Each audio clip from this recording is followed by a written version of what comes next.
नमस्कार दोस्तों। OCN network में आपका स्वागत है। मैं हूं ओमकार चौधरी। अरशद मदनी जमीयत उलेमा हिंद के अध्यक्ष। वैसे तो अरशद मदनी और महमूद मदनी चाचा भतीजे दोनों की ही आदत है चीजों को समझे बिना रिएक्ट करना और इस तरह की बयानबाजी करने की कोशिश करना जिसका समाज की एकता, अखंडता, सद्भावना और समन्वय से दूर दूर तक का कोई रिश्ता एक्चुअल में एज सच होता नहीं है, बल्कि ये समाज में एक वैमनस्य पैदा करने की कोशिश करते हैं। अरशद मदनी ने जो बयान दिया है वो कई बार ऐसा लगता है कि बिना सोचे समझे उकसावे के लिए इस तरह की हरकतें इनकी तरफ से होती हैं। इन्होंने संघ प्रमुख मोहन भागवत के एक घर वापसी से संबंधित बयान पर पता नहीं क्या क्या कहा है। केवल उन्होंने ही अपनी माँ का दूध नहीं पिया है, इस तरह की लैंग्वेज का यूज करना क्या इनको पता नहीं है? और महमूद मदनी भी ये सब वैसे तो एक ही घराने के हैं, एक ही खानदान के हैं और इनका अतीत बड़ा स्याहा है। भारत विभाजन की नींव रखने वाले ये लोग हैं। तो इन्होंने जो रिएक्शन दी है जरा उस पर गौर करेंगे। मोहन भागवत साहब ने क्या कहा था जरा उसे भी देखेंगे। और मोहन भागवत ने ऐसी कोई आपत्तिजनक बात कही नहीं थी। उन्होंने सीधे सच्चे शब्दों में ये कही थी कि जो घर वापसी करना चाहते हैं उनका ख्याल रखा जाए और इस मुहिम को आगे बढ़ाया जाए। इसमें कोई धर्मांतरण की बात थी क्या? मूलतः भारत में, पाकिस्तान में, बांग्लादेश में अधिकांश कन्वर्टेड मुसलमान हैं। तलवारों के खौफ में जिन्होंने रातों रात अपनी और परिवार की जान बचाने के लिए धर्म परिवर्तन करना स्वीकार किया था, उनकी संतानें हैं। मूलतः मुसलमान कहाँ हैं? अरब कंट्रीज में या दूसरे देशों में हैं। लेकिन भारत की जहां तक बात है, लेकिन चलिए, आपको परेशानी हो रही है इस तरह के बयान से, तो जरा पहले बयान देख लेते हैं कि मोहन भागवत ने कहा क्या था। चलिए मैं स्क्रीन पर ले लेता हूं उनके बयान को और समझने में आसानी हो जाएगी। ये अमर उजाला में उनका बयान छपा है और पोर्टल पर दिया गया है। लखनऊ में थे, 2 दिन का उनका प्रवास था। चूंकि 100 ईयर्स हुए हैं संघ को और जगह जगह वो जा रहे हैं, संवाद कर रहे हैं लोगों से, उनके प्रश्न ले रहे हैं और उन प्रश्नों का उत्तर दे रहे हैं। तो लखनऊ में भी उन्होंने प्रश्न लिए और जवाब दिए। इसका शीर्षक देख लीजिए, मोहन भागवत, जो लोग हिंदू धर्म में लौटें हमें उनका ख्याल रखना होगा और तेज होना चाहिए घर वापसी का काम। अब इनका बयान देख लेते हैं। उन्होंने कहा कि हिंदू समाज को किसी से भी खतरा नहीं है, लेकिन हमको सावधान रहना होगा। निराला नगर स्थित सरस्वती शिशु मंदिर में सामाजिक सद्भाव बैठक में बोल रहे थे। इस दौरान उन्होंने हिंदुओं की घटती जनसंख्या पर चिंता जताते हुए कहा, लालच और जबरदस्ती में हो रहे धर्मांतरण या मतांतरण पर रोक लगाने की बात कही। उन्होंने कहा कि घर वापसी का काम तेज होना चाहिए, जो लोग हिंदू धर्म में लौटे उनका ध्यान भी हमें रखना होगा। अच्छा, केवल उन्होंने ये बयान नहीं दिया था, उन्होंने और भी बहुत महत्वपूर्ण बातें कही थी। उन्होंने कहा कि बढ़ती जो घुसपैठ है, इसको घुसपैठियों को डिटेक्ट किया जाए, डिलीट किया जाए और डिपोर्ट किया जाए, यानी वापस उनके मूल देशों में भेजा जाए। उन्हें रोजगार नहीं देना है जो घुसपैठ करके आए हैं। हिंदुओं के कम से कम 3 बच्चे होने चाहिए। एक समय भेद नहीं था, लेकिन समय चक्र के चलते भेदभाव की आदत पड़ गई है, जिसे दूर करना होगा। और इस बैठक में सिख, बौद्ध, जैन समाज के साथ ही रामकृष्ण मिशन, इस्कॉन, जय गुरुदेव, विश्व Shanti Ashram, art of living, Sant Nirankari आश्रम, संत कृपाल आश्रम, कबीर मिशन, गोरक्षा पीठ, आर्य समाज, संत रविदास पीठ, दिव्यानंद आश्रम, ब्रह्म विद्या निकेतन, अलग अलग वर्गों के प्रतिनिधि शामिल हुए। अब इस बयान पर जो बयान अरशद मदनी का आया वो चौंकाने वाला भी है, और उससे ये भी पता चलता है कि एक्चुअल में ये लोग चीजों को किस तरीके से ट्विस्ट करते हैं और एक सामाजिक तनाव पैदा करने की कोशिश करते हैं। मैं इनका बयान भी आपको दिखा देता हूं। सिर्फ उन्हीं ने अपनी मां का दूध पिया है। मोहन भागवत के घर वापसी वाले बयान पर भड़के मौलाना अरशद मदनी। क्या कहा है इन्होंने? 18 फरवरी को एक्स पर पोस्ट करके कहा कि जो बातें 70 वर्षों में कहने वाले पैदा नहीं हुए थे, आज वो बातें कही जा रही हैं कि 20 करोड़ मुसलमानों की घर वापसी कराई जाएगी। क्या मोहन भागवत ने ये कहा कि 20 करोड़ मुसलमानों की घर वापसी कराई जाएगी? उन्होंने कहा है कि जो घर वापसी चाहते हैं उनका ख्याल रखा जाए और इस मुहिम को आगे बढ़ाया जाए। लेकिन देखिए किस तरीके से इन्होंने ट्विस्ट किया है। फिर आगे सुनिए क्या कहते हैं। ऐसा लगता है मानो सिर्फ उन्हीं लोगों ने अपनी मां का दूध पिया है, बाकी और किसी ने नहीं। जबकि सच्चाई ये है कि वो हर आवाज जो देश को तबाही, बर्बादी, बदअमनी और आपसी दुश्मनी की ओर ले जाए, वो देश के प्रति वफादारी की आवाज नहीं हो सकती। कौन कौन से शब्दों का प्रयोग किया है? देश को तबाही, बर्बादी, बदअमनी और आपसी दुश्मनी की ओर ले जाए, वो देश के प्रति वफादारी की आवाज नहीं हो सकती है। आगे बढ़ते हैं।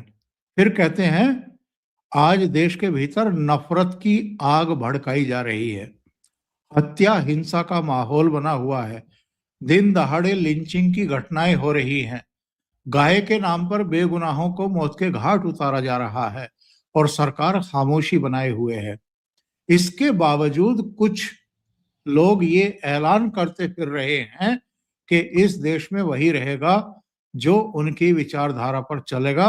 ये सोच न केवल भारतीय संविधान का खुला उल्लंघन है, बल्कि देश की अखंडता, एकता और शांति के लिए भी खतरनाक है।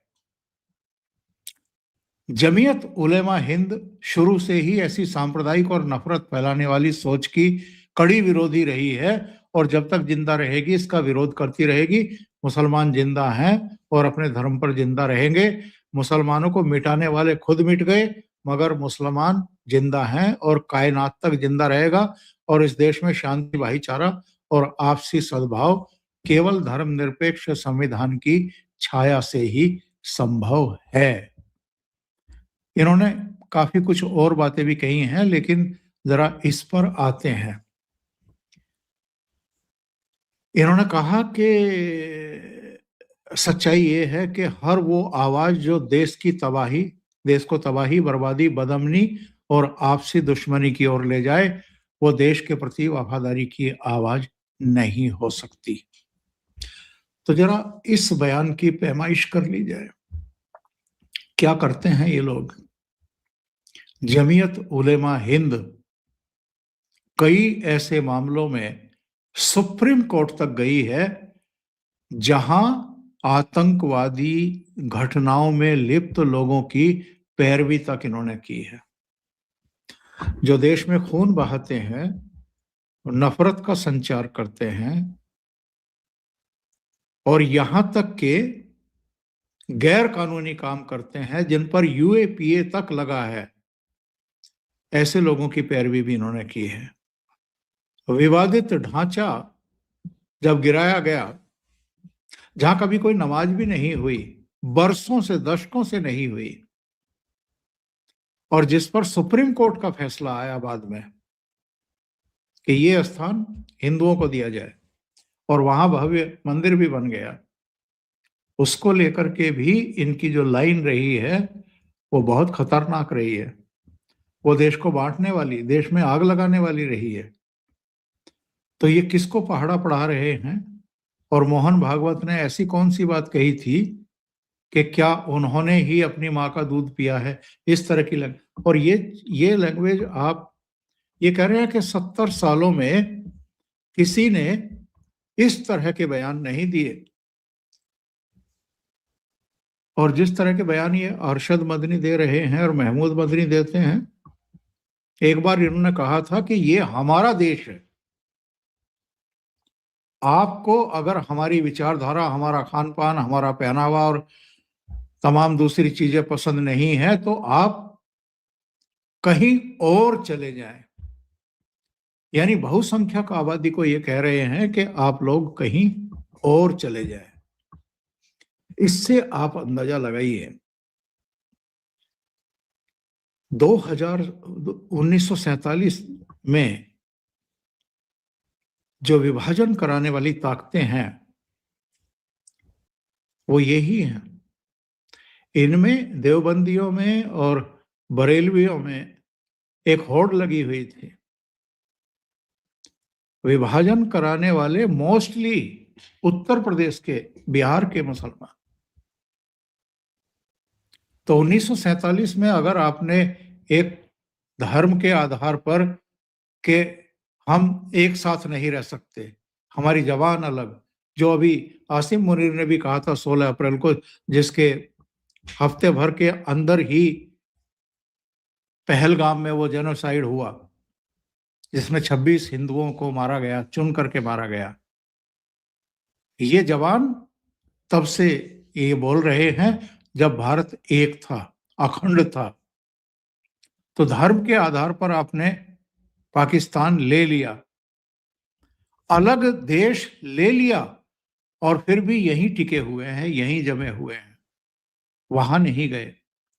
अब ये कहते हैं कि ये देश हमारा है, यानी वो देश भी आपने ले लिया और इसको कह रहे हैं कि ये देश हमारा है, और अगर आपको परेशानी है तो आप लोग छोड़ करके कहीं और चले जाओ। तो ये जो जहरीली मानसिकता है, सोच है, और जिस तरह की कटु वाणी इनकी तरफ से बोली गई है, ये अगेन मैं कहूंगा कि इसको बहुत गंभीरता से समझने की जरूरत है। और जो बात योगी आदित्यनाथ कहते रहे हैं, बाद में उसको थोड़ा पॉलिश करके प्रधानमंत्री नरेंद्र मोदी ने भी कही और संघ प्रमुख ने भी कही, एक रहेंगे तो नेक रहेंगे। योगी आदित्यनाथ ने कहा था कि बटेंगे तो कटेंगे। लेकिन संकट ये है ना कि बहुत छोटी छोटी चीजों पर हम लोग आपस में ही भिड़ जाते हैं। जातियों में आपस में आग लगाने वालों की कमी नहीं है। और अब तो ये साबित हो रहा है कि कौन सी ताकतें हैं, क्या चाहते हैं वो। हिंदुओं की एकता में एक तरीके से पलीता लगाने की कोशिश है। चलिए अगले विषय पर बढ़ते हैं। अगला विषय है फ्रांस के राष्ट्रपति मैक्रो भारत आए हुए हैं और मीडिया से बात करते हुए उनको भी कुछ अप्रिय सवालों का सामना करना पड़ा और उनको ये कहना पड़ा कि जो 114 राफेल का सौदा हुआ है, करीब करीब 3.25 लाख करोड़ के आसपास का, ये तो भारत के लिए बहुत फायदे की बात है कि उनकी रक्षा सुरक्षा इतनी अब स्ट्रांग हो जाएगी, इतनी मजबूत हो जाएगी कि जिसकी बहुत जरूरत है।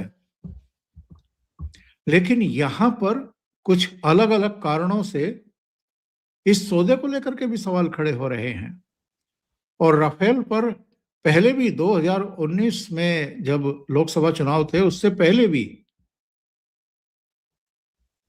चौकीदार चोर है और राफेल डील में ये हुआ है, राफेल डील में वो हुआ है, तमाम तरह की बातें की गई थी केवल और केवल प्रधानमंत्री नरेंद्र मोदी पर कीचड़ उछालने के लिए, उनकी छवि खराब करने के लिए और उन पर भी उसी तरह के आरोप चस्पा करने के लिए जैसे राजीव गांधी पर प्रधानमंत्री रहते हुए बोफोर्स डील को लेकर के, पनडुब्बियों को लेकर के गंभीर आरोप लगे थे। तो स्कोर बराबर करने के चक्कर में कांग्रेस, राहुल गांधी और कुछ दूसरे लोग उस समय भी राफेल राफेल चिल्ला रहे थे और चौकीदार चोर है, इस तरह की बातें कर।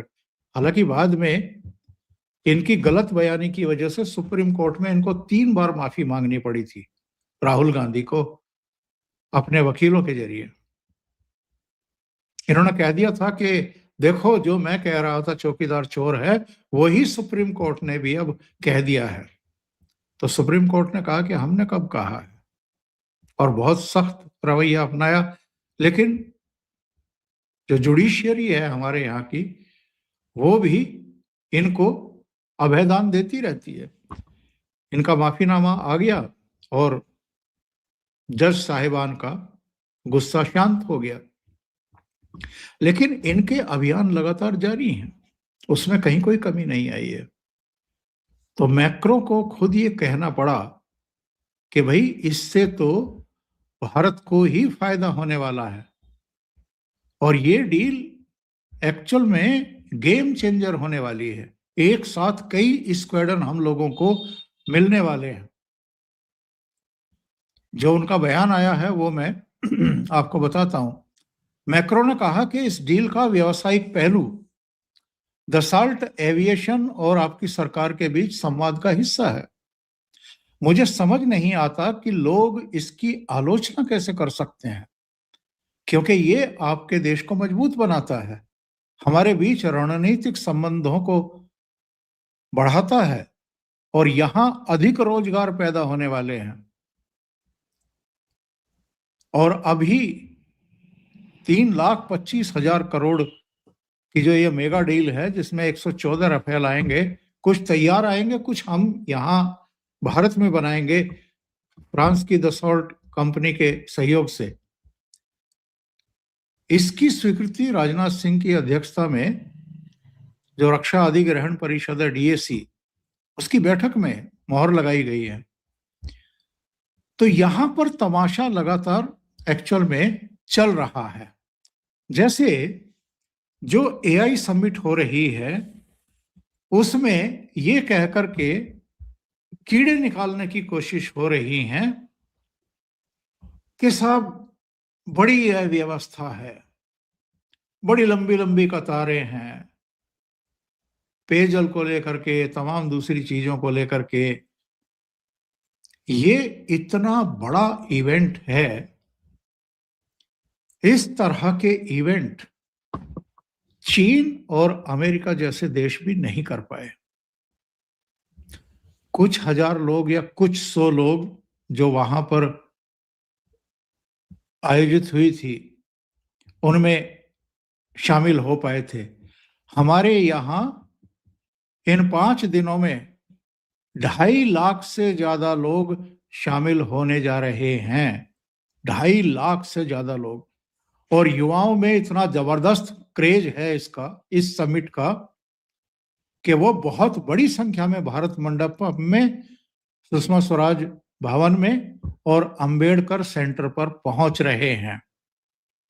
इससे हमें खुश होना चाहिए कि इतना बड़ा आयोजन ये सरकार कर रही है, या इसमें कीड़े निकालने चाहिए और भारत की बदनामी करने की कोशिश करनी चाहिए। 100 से ज्यादा देश इसमें शामिल हो रहे हैं। 45 देशों से मंत्रियों के समूह इसमें हिस्सा ले रहे हैं। 20 देशों के राष्ट्र प्रमुख यहां पर आ गए हैं, आ रहे हैं। Australia, Japan, United kingdom, Germany, France सहित 13 देशों के पवेलियन यहां लगे हुए हैं। 300 के करीब एग्जीबिशन सेंटर यहां पर सजे हुए हैं, लगे हुए हैं। और Google, deep mind, open AI के सीईओ इसमें हिस्सा ले रहे हैं। एनवीडिया, माइक्रोसॉफ्ट, मेटा और क्वालकॉम जैसी कंपनियां इसमें शिरकत कर रही हैं, हिस्सा ले रही हैं। 40 ग्लोबल और भारतीय कंपनियों के सीईओ, अंतरराष्ट्रीय संगठनों के प्रतिनिधि इन सेंटर्स पर और भारत मंडपम में और सुषमा स्वराज भवन में पहुंच करके इसमें हिस्सा ले रहे हैं। 7 देशों के राष्ट्रपति दिल्ली में, 9 देशों के प्रधानमंत्री और यूरोप, अफ्रीका, अमेरिका के टॉप ऑफिशियल्स, खुद फ्रांस के राष्ट्रपति और ब्राजील के राष्ट्रपति लूला दा सिल्वा और मैक्रो, वो दिल्ली में। 7 देशों के राष्ट्रपति, 9 प्रधानमंत्री एक साथ। इस तरह की चीजें, इस तरह की जो बड़े आयोजन होते हैं, उनमें भी राजनीतिक कारणों से अगर आप पलीता लगाने की कोशिश करते हैं तो आप समझ सकते हैं कि किस तरह की साजिशें एक्चुअल में मोदी के खिलाफ नहीं, उनकी सरकार के खिलाफ नहीं, भारत के खिलाफ चल रही है। और तब बहुत सारी ताकतें हैं जो ये बर्दाश्त नहीं कर पा रही हैं कि एक साथ दुनिया के इतने राष्ट्र प्रमुख, भाई राष्ट्रपति, उपराष्ट्रपति, प्रधानमंत्री, बड़ी कंपनियों के सीईओ, टेक कंपनियों के सीईओ, ये कोई मामूली बात है? लेकिन बर्दाश्त नहीं हो रहा है, अव्यवस्था बताई जा रही है। और ये प्रचार किया जा रहा है कि प्रधानमंत्री नरेंद्र मोदी तो अपने आप को प्रमोट कर रहे हैं और बाकी चीजों की अनदेखी की जा रही है।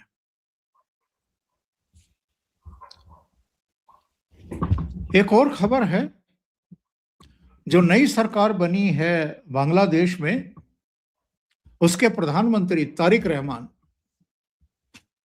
उन्होंने देश के नाम पहला संबोधन किया और उन्होंने हिंदुओं को, बौद्धों को, ईसाई को, जो दूसरे धर्म हैं, यानी इस्लाम के अलावा जो दूसरे धर्मों को मानने वाले बांग्लादेशी हैं, नागरिक हैं, उनकी सुरक्षा का आश्वासन दिया है। क्या कहा है उन्होंने? चाहे कोई मुस्लिम हो, हिंदू हो, बौद्ध हो, ईसाई हो, धर्म से उनकी नागरिकता पर कोई फर्क नहीं पड़ता। ये हम सबका देश है जिसे हमें मिलकर आगे ले जाना है। और धार्मिक अल्पसंख्यकों को सुरक्षा का भरोसा उन्होंने दिया है। ये ऐसे समय एक्चुअल में उन्होंने दिया है जब लगातार ये जो 18 महीने का कार्यकाल गुजरा है आपके यूनुस की सरपरस्ती में उनका, वहां हिंदुओं पर लगातार बर्बरता और क्रूरता हुई है। उनको काटा गया है, उनके घर जलाए गए हैं, उनकी हत्या करके उनको चौराहे पर इधर उधर टांग दिया गया, आग लगा दी गई। इस तरह के भी दृश्य हमें देखने को मिले हैं। और ये सिर्फ खामोशी से इस क्रूरता और बर्बरता को देखते रहे। अभी भी वहां करोड़ों की संख्या में हिंदू हैं, लेकिन वो छितरे हुए हैं, संगठित नहीं हैं, एक नहीं है, इकट्ठा नहीं है। तो ऐसे में पहले ही राष्ट्र के संबोधन में अगर तारिक रहमान इस तरह का आश्वासन दे रहे हैं तो इसका स्वागत तो किया जाना चाहिए। लेकिन ये भी जरा गौर करने वाली बात है कि ये बात कहीं केवल वाणी तक और घोषणाओं तक सीमित होकर के ना रह जाए। और इसकी वजह है जो मैं शंका व्यक्त कर रहा हूं, अतीत में जो बीएनपी सरकारों का, इनकी मम्मी खालिदा जिया का कुल मिलाकर के रुख रहा है, दूसरे धर्मों के लोगों पर पहले भी हमले होते रहे। हालांकि हमले तो अवामी लीग की जब सरकार थी और खालिदा जिया के अलावा ये आपकी शेख हसीना वहां की प्रधानमंत्री थी, तब भी हिंदुओं पर हमले थोड़ा रुके हैं। लेकिन जो कट्टरपंथी हैं उनको कम से कम नियंत्रित करने की कोशिश तो हुई थी। इनके समय तो जो जमात है और जो दूसरे कट्टरपंथी हैं वो बहुत ज्यादा हावी हो जाते हैं। और इस बार के चुनाव में जो जमात है उसके 77 कैंडिडेट जीत करके सांसद बने हैं। इसके अलावा एनसीपी, जो छात्रों के द्वारा जिन्होंने तख्ता पलटा था अवामी लीग सरकार का, शेख हसीना का, उनके भी कुछ सांसद चुन करके आए हैं। तो इन सब की संख्या मिलकर के 80 से ऊपर हो जाती है। तो ऐसे में खतरे टले नहीं हैं। और भले ही तारिक रहमान नए नए प्रधानमंत्री बने हैं, पहली बार प्रधानमंत्री बने हैं, अपनी अम्मी के निधन के बाद उनको एक अवसर मिला है कि वो भारत से रिश्ते बेहतर करें। उन्होंने कहा है कि मैं पूरी दुनिया के साथ जो रिश्ते हैं उनको संतुलित करूंगा। लेकिन क्या जमात करने देगी? क्या डीप स्टेट करने देगी? क्या अमेरिका जिस तरीके से उन्होंने मोहम्मद यूनुस के द्वारा कराई गई रायशुमारी को साइडलाइन किया है, तो जो अमेरिका चाहता था कि वो सब चीजें लागू हों, जिस तरीके से उन्होंने साइडलाइन किया है, क्या वो इनको ठीक तरीके से काम करने देंगे? अभी बहुत सारे किंतु परंतु हैं। तो आज के लिए इतना ही। आप सबका बहुत धन्यवाद जुटने के लिए और शो देखने के लिए। एक निवेदन ये है कि अगर आपको ये कंटेंट पसंद आ रहे हैं, शो पसंद आ रहा है, विषय अच्छे लग रहे हैं, तो लाइक का बटन जरूर दबा दें, वीडियो को शेयर भी करें और चैनल को सब्सक्राइब भी करें। बहुत बहुत धन्यवाद। नमस्कार।